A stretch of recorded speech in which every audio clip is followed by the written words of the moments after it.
salah satu tujuan Yesus datang ke bumi adalah untuk menebus kita manusia dari dosa-dosa kita. Pertanyaannya, mengapa Allah tidak menyelesaikan masalah dosa di surga? Karena di surga awal dosa, dan mengapa Tuhan Yesus Kristus tidak melakukan penebusan bagi Lucifer atau iblis dan sepertiga malaikat yang pertama yang lebih dahulu jatuh dalam dosa seperti kita manusia? Silakan Pak Pendeta. Terima kasih. Pertanyaan ini menanyakan tentang hakikat Allah dan tentang keputusan-keputusan Allah yang ada kaitannya dengan tabiat Allah yang adalah kasih. Dan boleh saya katakan ini adalah sebuah pertanyaan yang cukup kompleks. Tapi semoga Alkitab bisa kita bagikan dengan atau kita sampaikan dengan cara yang lebih sederhana untuk memahami akan pertanyaan ini, ya. Yang pertama adalah jangan pernah kita lupa dalam 1 Yohanes 4 ayat yang ke-8 mengatakan Allah itu adalah kasih. Jangan pernah lupa Allah itu adalah kasih. Dan Yohanes 3 ayat yang ke-16 mengatakan karena begitu besar kasih Allah akan dunia ini. Jadi Allah itu kasih. Dan begitu besarnya kasih Allah akan dunia ini, sehingga ia mengaruniakan anaknya yang tunggal. Jadi mengapa Allah mengaruniakan anaknya yang tunggal, atau mengapa Allah menjelma menjadi manusia, yaitu Yesus Kristus, anak Allah, anak manusia, untuk mati menebus kita di atas kayu salib, justru untuk menunjukkan bahwa cara Allah mengatasi dosa adalah berdasarkan kasih-Nya. Caranya Dia mengatasi dosa adalah berdasarkan kasih-Nya. Dan kasih itu adalah aktif, bukan suatu kata yang pasif. Karena kasih itu adalah kata yang aktif, maka kasih itu tidak akan berdiri sendiri atau tidak akan bisa disebut sebagai kasih yang sempurna kalau kasih itu tidak memberi.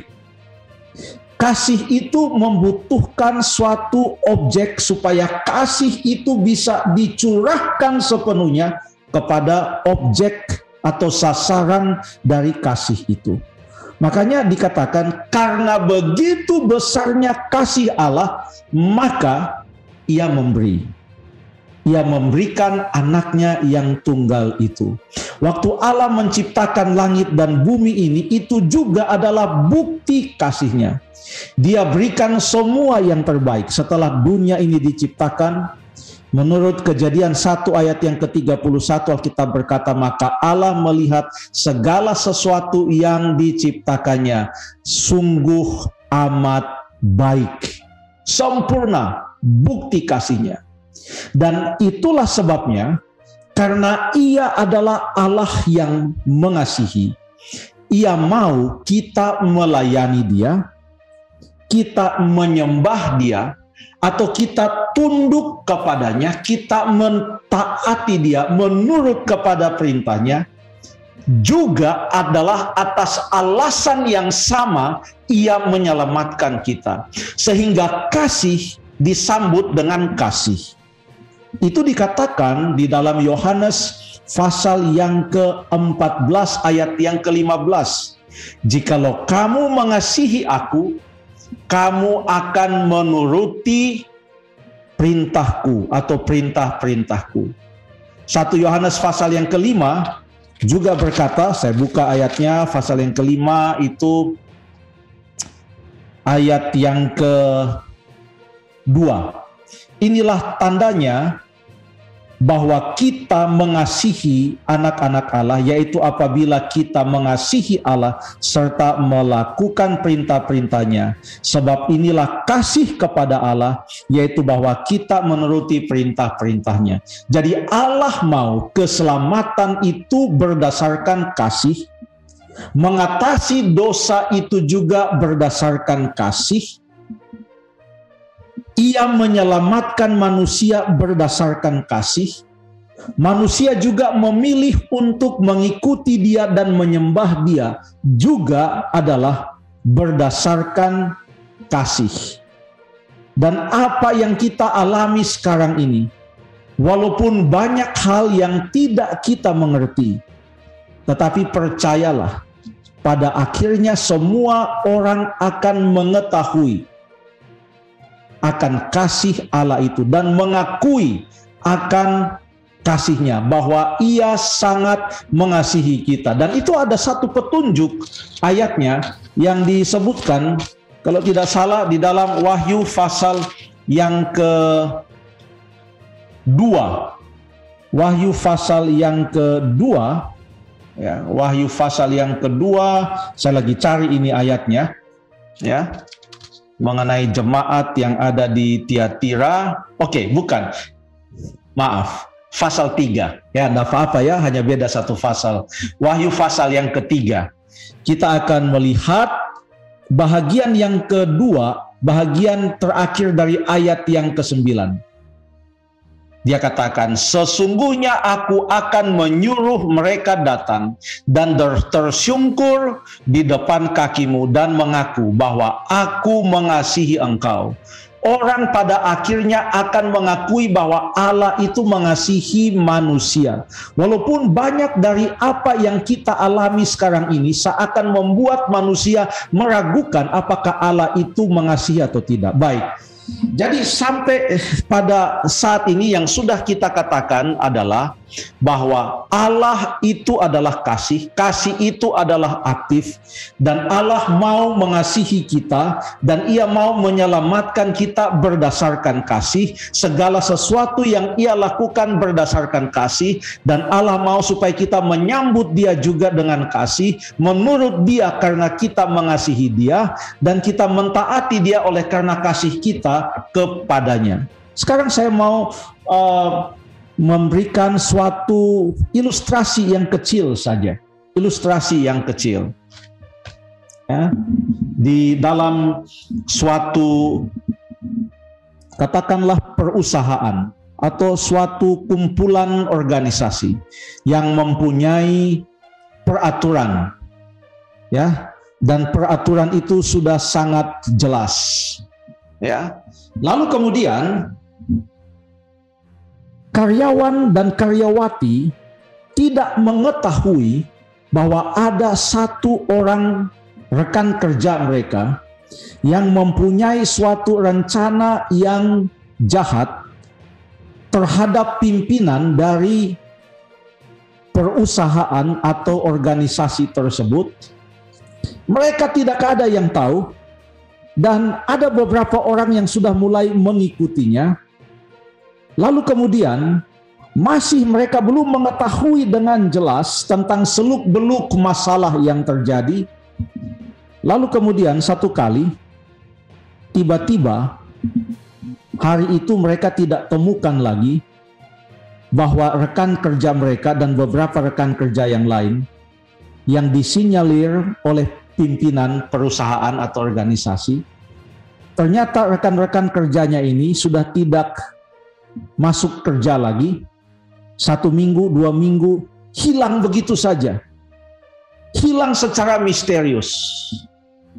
Mereka tanya kepada keluarganya, di mana bapak ini dan lain. Kami tidak tahu, sudah 2 minggu hilang. Dicari-cari sudah 2 minggu hilang. 1 bulan hilang, 2 bulan hilang, 1 tahun kemudian ada berita. Ini hanya sebagai ilustrasi saja. Ditemukan, mohon maaf, kerangka manusia di suatu tempat, ya, yang terpencil.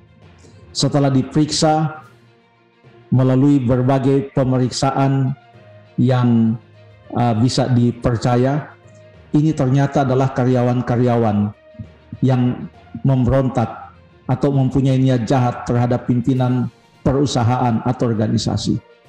Kira-kira apa reaksi dari karyawan yang lainnya? Apakah mereka akan semakin mengasihi pimpinan mereka? Apakah mereka akan semakin hormat dan dengan hati yang tulus ikhlas mengasihi dan kerja dengan penuh damai sejahtera dan mengasihi, akan mereka punya pimpinan perusahaan atau organisasi, atau bahkan ketakutan yang akan menjadi dasar dari segala sesuatu yang mereka lakukan. Hati-hati, jangan-jangan kamu punya nasib yang sama dan lain sebagainya. Itu bukan rencana Allah agar kita menyembah Dia oleh karena kita takut. Buktinya saja, di Taman Eden, pada waktu Adam dan Hawa jatuh ke dalam dosa, reaksi pertama adalah reaksi takut. Mereka katakan di dalam Kejadian 3 ayat 9 dan ayat yang ke-10, waktu Tuhan Allah bertanya, "Di manakah engkau?" Mereka katakan, "Kami bersembunyi karena kami takut." Mereka takut. Allah tidak mau kita menyembah Dia karena kita ketakutan. Beda dengan takut akan Allah yang artinya respect, hormat dan mengasihi. Bukan karena gemetar ketakutan oleh karena hal-hal yang kita sendiri tidak jelas kenapa itu terjadi. Jadi yang pertama alasannya adalah kasih. Yang kedua, Allah itu bukan hanya mengasihi. Ada ayat yang mengatakan dalam Yesaya pasal yang ke-30, saya baca ayat ini. Yesaya pasal yang ke-30 ayat yang ke-18 mengatakan, sebab itu Tuhan menanti-nantikan saatnya untuk menunjukkan kasih-Nya kepada kamu. Sebab itu Ia bangkit hendak menyayangi kamu. Mengapa Ia mengasihi kita? Sebab Tuhan adalah Allah yang adil. Berbahagialah semua orang yang menanti-nantikan Dia. Tuhan adalah Allah yang adil. Karena Dia mengasihi dan Dia juga adil, maka kedua tabiat ini harus berjalan dengan harmonis dan tidak bertentangan. Kalau Allah itu mengasihi dan Dia tidak mencintai keadilan, maka Ia bisa melakukan apa saja, bahkan langsung membinasakan setan atau membinasakan Lucifer pada waktu ia memberontak di sorga. Tapi itu tidak adil. Kenapa? Karena Ia tidak membiarkan semua bukti pemberontakan itu dan supaya alam semesta ini melihat apa yang terjadi. Lalu kemudian Ia tidak adil kalau di dalam mengatasi dosa yang Ia basmi bukan dosanya, tapi yang Ia basmi atau yang Dia binasakan adalah yang menyebabkan dosa itu, yaitu Lucifer. Kalau Lucifer dibinasakan, tapi dosa sudah ada, dosa akan terus berjalan sekalipun yang menyebabkan dosa itu, kalaupun itu terjadi, dibinasakan. Jadi yang Yesus dan yang Allah harus atasi adalah dosa itu sendiri. Upah dosa adalah maut. Dan itu harus diatasi dengan dua hal. Yang pertama, diatasi dengan kasih. Yang kedua, diatasi dengan adil. Dengan matinya Yesus di atas kayu salib, maka kasih Allah dibuktikan. Juga dengan matinya Tuhan Yesus di atas kayu salib, keadilan dibuktikan. Kenapa? Karena Yesus menjawab tuntutan dosa, yaitu upah dosa adalah maut. Demi keadilan harus ada yang menanggung maut itu. Tidak bisa terus diangkat, oh tidak usah, saya ubah saja aturannya. Upah dosa bukanlah maut. Sejak di Taman Eden sudah dikatakan, jikalau engkau memakannya, engkau akan mati. Upah dosa adalah maut. Itu tidak bisa diubah dengan mengatakan, sudahlah kita ubah saja, upah dosa bukan maut, sudahlah selamat saja. Tidak, Allah adalah Allah yang adil. Mungkin hanya ini yang boleh kita bayangkan tentang Allah. Selebihnya, saya percaya kita akan melihat dengan terang benderang. Masih ada banyak ilmu pengetahuan tentang keselamatan ini yang sekarang ini tidak kita pahami dengan sepenuhnya. tetapi nanti kita akan pahami di dalam kerajaan sorga. Jadi dosa telah diatasi. Jadi maut itu tidak akan menjadi bahagian kita lagi kalau kita menerima Yesus Kristus dan kematiannya di atas kayu salib. Pembuat dosa, penyebab dosa itu yaitu setan, itu nanti akan dibinasakan juga di akhir zaman menurut Wahyu pasal yang ke-20. Sehingga pada saat itu tidak ada lagi dosa, tidak ada lagi originator atau pengawal atau yang memulaikan dosa, itu pun tidak ada. Akan bersih semuanya. Allah akan menciptakan langit yang baru dan bumi yang baru. Dalam Wahyu pasal yang ke-21 ayat 1 sampai ayat yang ke-3. Dan kita akan hidup bersama-sama dengan Tuhan, bukan dengan ketakutan. Mengapa? Karena kita sudah melihat betapa Ia mengasihi kita. Dan kita akan hidup bukan dengan ketidakadilan. Mengapa? Karena kita telah melihat bagaimana di atas kayu salib itu kasih dan kemurahan itu berciuman dengan keadilan di atas kayu salib. Semoga Roh Kudus yang lebih bisa menerangkan lagi kepada kita tentang betapa dalamnya, tingginya, luasnya kasih Allah kepada kita. Terima kasih.